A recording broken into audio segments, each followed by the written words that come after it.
Welcome to the Sons and Daughters podcast. I am Arden Bevere, and I'm your host today. And today I am joined by my beautiful wife, Christian Bevere, and my good friend, Brooke Herzog. What's up? We are talking about a very big topic, and it is May right now, which means a lot of you are having the question of what should I do next? You know, you're graduating school, and that big question has been going around your mind, or you're coming up. Like maybe you're a junior in college and or high school, and you're coming up on that time when you need to make that question. And so we want to talk about it, just share some of our perspectives that we have, our experiences, and hope that they just honestly help you guys out during the season. So Christian, I would love, as you being the only one who actually finished college here, we actually have different people. We have college, some college. I did go to college, kind of, and then no college. So we're working with Brooke, but it'll be fine. I actually read a statistic that 55% of students feel positive or don't feel positive about going to college, about their college experience, and 87% of them actually, out of all students, want to go to college. So it's something that they want, but then there's a large percentage that don't feel confident in the decision that they're making. So it's something we need to talk about. So what did that look like for you?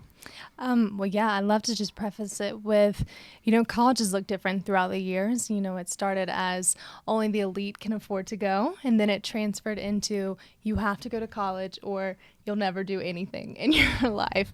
And then kind of when we were all at the point of deciding, it transferred into what it is now, and it's a very beneficial thing, but it's not for everyone. So I think for me, when I was deciding if I wanted to go to college, if I wanted to go a different route, I leaned very heavily on my parents' background. So my parents had to work really hard to get to college. They had to, get scholarships. They had to pay their way. They had to really just work for it. It wasn't something that was handed to them. And then they both became educators. My dad's a teacher.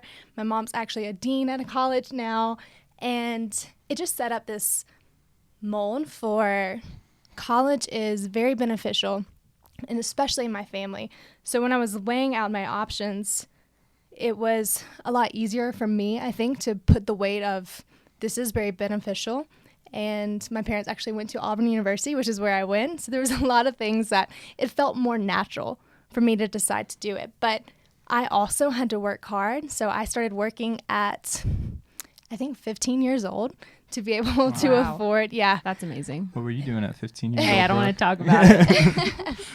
So I had to start sowing the seeds to be able to do that really early on. So I had to make the decision a little sooner than the last minute decision that some of us tend to make. But yeah, I worked for it. I got a scholarship to play tennis somewhere for 2 years, and then I was actually able to go to Auburn. So I knew early on this was the end goal that I want to see, and this is what I have to do to get there. And now I'm actually getting my master's, so if everyone can pray for me to make it through that. But for me, it was something that I saw the benefit in it, which is, I got to have so much extracurricular activities. I got to do internships, make connections, learn things very hands-on that I wouldn't have gotten to do otherwise with my major, because I did journalism, and there was a lot of broadcasting and media and even stuff with ESPN. It was a lot of good weight for me to be able to step into. So I just made the decision early, and I said, this is what I'm going to do, and this is what I have to do to get there. Yeah, you committed to it, and you also had awareness of what the goal was in mind, and you were preparing yourself beforehand, which I think is awesome. Yeah. And I think those percentage of people that want to go to college, but they don't feel good about it, is you hear the horror stories of, I went there and I changed my major, or I dropped out. Yeah. You have to be focused. You have to know, this is what I'm going to get out of it. This is what I'm going to be dedicated in. This is what I know I'm going to get, instead of, I think it's a good thing. Yeah. Maybe I can study this. And also not letting fear paralyze you in the decision as well, because I think a lot of people don't know what decision to make, or they don't know what major to choose, or they don't know which direction to go, and so it paralyzes them to even go at all. Yeah. And it isn't for everyone, but I just think it's important to not let fear paralyze you also if you feel that. Yeah, it's not understanding you're 18 years old or 17 years old, you don't have it all figured out, and you're making a life decision, and if you don't feel completely confident and you're putting all of this stress on you, it's just going to stress you out. And I tell you, I thought I knew everything at 18. I probably did. Let's just be honest, right? But no, Sure. it was something I was like, yeah, I am glad I got good people around me that had the conversations with me, that talked with me through it. I wasn't just putting the stress on myself alone, but I had the right conversation. And I think that really helped out a lot too. Mm-hmm. I will say that as focused as I might have seemed in that last statement, I did change my major. I did question things at some point. I think there was the confidence in the choice of knowing, I've prayed through this. I've talked to my parents. This is the route for me. I might not know exactly what it looks like, but I'm confident enough to know that this is the path. And whenever it comes up, I can navigate it. So yeah, that's good. Yeah, that's really good. Well, I did the kind of a little bit different route, but I took the gap year and then I did some college. And so I actually, when I was in high school, I was playing golf and I got a scholarship to multiple schools. And I remember as I was having all these conversations with the different schools about where I was going to sign, we were getting close to signing day and I just felt there was no peace inside of me. And I was like, I don't feel peace about this. This is crazy. I'm going to have most of my college paid for. Like, I know I need to go to college. All my friends are going to college because you said like, hey, it was kind of shifting. I'll be honest with you, when I was in school, I don't know if it was just my school, but I seemed like the only person that wanted to take a gap year in my school. Everyone else was going to college. And so I had to navigate that season of watching my friends going to college, being very sure like, hey, I got into my dream college, or I'm going here. And I'm like, I think I'm supposed to take a year off. And so when I made the decision to take a year off, I told myself, it's like, okay, I can't use this year just to hang out or just go work a job that is just going to be a filler for me so I can get cash. I have to be intentional with this year. And so I went and I interned at a church in Virginia Beach. That was a great experience because I knew I wanted to do something. God spoke to me and he said, I want you to devote your life to ministry. And I was like, okay, I know I want to do something in ministry.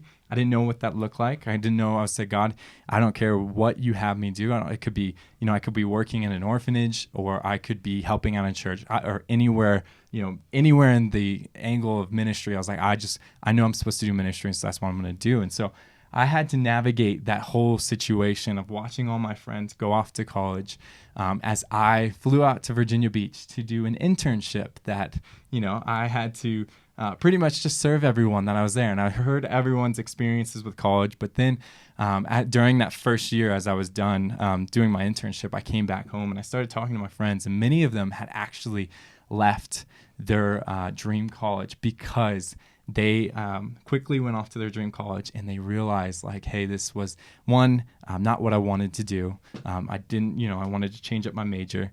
Or they were just like, hey, it cost and everything, or I just didn't enjoy it. It wasn't what I expected. They ended up switching and coming back to where we lived and doing our either the school here or the community college. And so I'm a big fan of taking a gap year, and Harvard actually tells their students, they encourage them to take a gap year because I think it's 90%.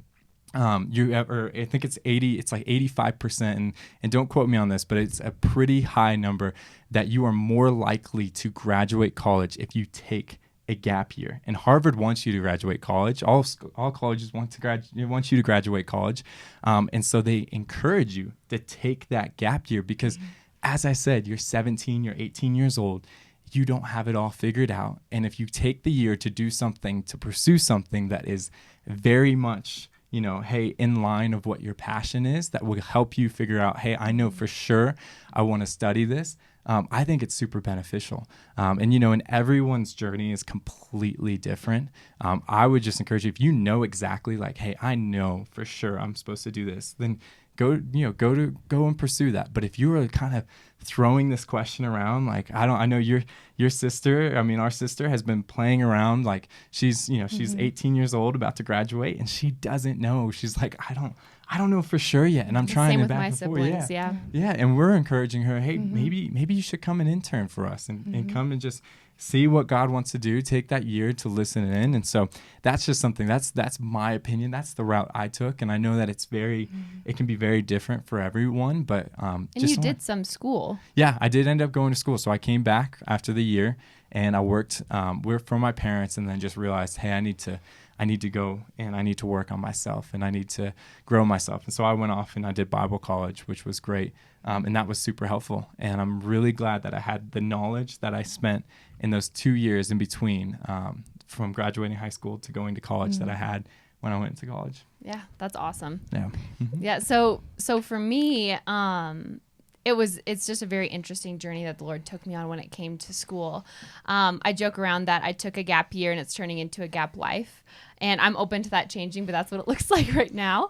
And what happened for me was, in being a junior or senior in high school, it kind of feels like half of your class is so driven and knows exactly what they want to do and where they want to go. And they have this insane vision for their life. And then the other half, you just kind of are like, well, I have absolutely no idea. What do I do?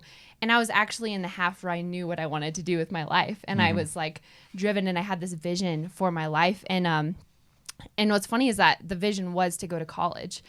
And my identity was actually placed in going to school and in going to college. I had planned from my junior year of high school, I'm going to go to Liberty University. I'm going to study women's ministry. I'm going to like X, Y, and Z. I had it all mapped out. I took, did paid classes to get better scores on the ACT.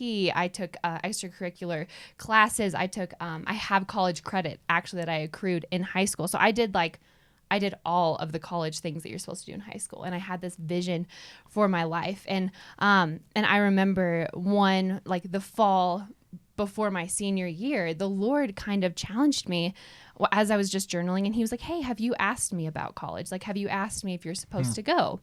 And I was like, well, of course I'm supposed to go. Like, I'm going for ministry. Like, everyone's doing this. I have this plan. Like, I've already visited and like put a down payment on this, And he was like, well, why don't you try asking me? And I was like, okay, sure. I already know what you're going to say. And so I asked him, I was like, Lord, is school for me? Is Liberty University for me? Is going to college for me? And the only thing I could hear in my spirit was no. And I was so confused. I was like, but Lord, I've invested this, you've told me this about my life. I have committed, and the only thing I was hearing is no. Yeah. And that was really hard for me. But what I ended up doing with that is I went to my parents. That's something that I did. And I said, Mom, Dad, what do you think about this? They prayed into it and they felt peace on no to school, which is crazy because, they were also invested in me going down this route. And for me, it was a very humbling experience because all of my friends were going to college for similar things. And I had kind of led the charge on going to school for ministry and all these different things. And all of a sudden I was dropping out of that without a plan. And I remember very distinctly having to go to the counselor's office and sit down, and they would always show where you were going when you walked to graduate. And I had it looked super impressive. It was like, oh, Brooke's going here for this. And it, makes so much sense. And I was like, so I need to switch that around. And so when I ended up walking, instead of it saying something super impressive, it was Brooke Herzog pursuing internship possibilities. Nice. And and that was classic. And I walked up and it was very humbling for me, but I felt so much peace. Like I couldn't have felt more peace about that. And so what I ended up doing after that is that whole summer after I graduated, I didn't know what I was going to do. Yeah. And as I prayed into it, I just kept on hearing the Lord tell me, when nothing is certain, anything is possible. And I was like, well, great. But at the same time, what am I doing, And one of my best friends was going to North Carolina for an internship. And so I just thought, you know what? I feel like I'm just supposed to go and just live there and see what the Lord does. So I moved to North Carolina without a plan, just had all my stuff packed up in my car and drove there, and ended up getting placed in an internship with my best friend on a horse farm. Nice. And it wasn't a horse farm. I still haven't ever ridden a horse before in my life. I actually haven't either. And you worked on a horse farm. I interned somewhere with horses for 8 months. But it was not somewhere I would have pictured myself. But what I ended up doing in that season was communications. I was doing social media work for them. I was doing some writing. And what the Lord knew that I didn't is that I was being built up in the things I was going to be walking into next. And so while I was there, the internship at Messenger International got put on my radar, and I knew about the Beveres and I knew about the ministry. And so I applied for that internship just out of faith, and ended up getting that internship position that was here at the ministry. And so that was the January, so almost a year after I had graduated high school. And I was just going to continue my gap year. But what happened was 8 months into the internship, I ended up being hired on staff. And then 3 months into that, started to do Sons and Daughters and kind of helping launch that. And since then, now I've been on staff it'll be 2 years in August. And so the Lord has just taken me on this journey where each step that seemed that seemed to make no sense actually led and built up into what God knew I was going to be doing. Yeah. And what's funny is that I was going to be going to school for ministry and communications, and that's what I'm doing right now, is ministry and communications. So, I mean, if you're going to be a doctor, go to school to be a doctor, please. But for me, the Lord knew that I could go that route and, end up doing ministry and communications, but he knew what he had in front of me. So that's kind of what happened for me. Yeah, well, I love what you're saying there, that the Lord knew, because I think in this season it can be very stressful, and oftentimes we put all of the stress on us, and we need to feel we feel like we need to have it all figured out as we're coming out of high school. So what would be some advice that you guys have to help the stresses when you're navigating this season? Because I think that's what people are really having a hard time with. Yeah, I'll say if anyone that's considering college is kind of doing what I hear in both of your stories, is there was that self-evaluation, and it wasn't just, I'm going here because it sounds nice, I'm going to a horse farm because that's what it just sounds cool. I think if you really get in touch with what's unique about you and what you want to pursue, and you start asking the Lord, like, what that looks like, one, it takes a whole superficial level off of the process. Yeah. And two, it helps you get into touch with, why do I want to go here? Why do I want to do this? And I think even if you don't take a gap year, there's things in high school now that's so beneficial, of extracurricular activities and, internships you can even do then. That's starting that process. Definitely. So just getting involved with that early on. Well, yeah, and focusing on yourself, like you're saying, like what you're saying, asking God, really discovering yourself, because it's so easy, especially in our day and age, to compare yourselves to the people around you, to your friends and family, what your parents did they go to college, or what your friends are doing, and feel like you have to do what they're doing, because that's the society pressure that's going on. And there's also the danger of falling into the place where that becomes your identity. I think when you know who you are, it lifts a lot of pressure to have a plan of exactly what you're going to do, because no matter what, you know who you are and who you're becoming. And something else that's been huge for me is in every season that the Lord has just asked me, what is in your hands? Like, what have I placed in your hands, and steward that well. For some people, that might look like classes. They're attending college and like, oh, I'm not sure if these are the classes that I, want to continue to pursue. I need to switch my major. But the thing is do those well, do those with diligence, and the Lord will continue to guide. Or if it's an internship where I was, working with horses, or I was working with girls who were coming out of like domestic abuse on a horse farm, but with horses. But like doing that well, and like sweeping well, and just doing those things with like what is in your hand, do it well, and you're going to walk into what the Lord has for you, whether that is school, whether that is a job, whether that is a trade school, things like that. I love that you brought identity into it, because I think a lot of times college is the first step into your career, and a lot of people nowadays are like, I'm so-and-so and this is what I do. Like I was even thinking earlier, you think Paul of Tarsus, and now it's like Brooke of Messenger. We're so heavily placed what we do, where we go to school, on who we are. Yeah, it's really good. I love that. That's awesome. Okay, well then, Brooke, you mentioned about just God being invested in. So do you guys, I think this might be an easy one, but I just kind of want to lead into this of God's involvement into your situation, because as we said, honestly, this is our experiences, and we know that this is not a formula. Like, none of us are like, hey, if you do exactly this, it's going to work out perfect. You're going to be in your dream job. If you go to a horse farm, you're going to be doing what you need to be doing if you take a gap year, or you're going to be, doing everything that you need to do if you take a full, go to college right away. But the one consistent inside of this is that God, and God is invested. And so do you guys feel like, how much, and have you seen that God has cared about your future when you're making this decision and ordered your steps? Yeah. Well, I've seen that even in times when I didn't know what I was going to do, and when I felt like I didn't have the vision for my life, I could always lean on the fact that God did, and that there's already a book of my life written that is playing out, that the Lord has in mind for me. And it's not me. And this freed me, this whole idea that like God isn't sitting up there waiting for me to figure out his plan in order to make it come about. He's not like, oh, if Brooke realizes this is what she's supposed to do, then I can do it for her. He's orchestrating behind the scenes. He is making these things tie in together and come together, and he's not waiting for us to figure it out first. And I think that that's something that we do sometimes as we put this pressure on ourselves. And for me too, the thing is that the Lord, like the verse in Proverbs where it talks about how in man's heart they plan their steps, but the Lord, or they plan their course and the Lord directs their steps.